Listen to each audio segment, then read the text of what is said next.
I'm Yvan from Lake Country Manufacturing with a bit of advice from the pros. Now, I'm not necessarily a pro, but I've been in the industry a couple of years, actually 30 some years.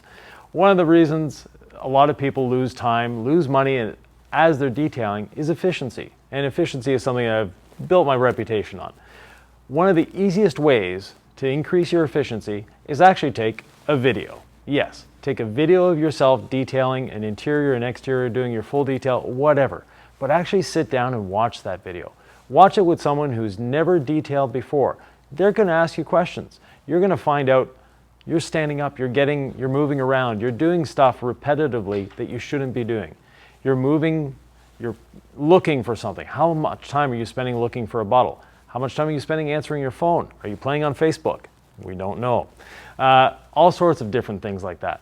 So watch that video, critique it, and you'll see and you'll be able to improve and use what you've learned from that video to improve yourself. And then from there, a month later, do another video. See if you actually have improved. And keep repeating that process. And once you see those videos, you will actually see an increase in your quality, you'll see an increase in your profitability, and of course, an increase in your efficiency.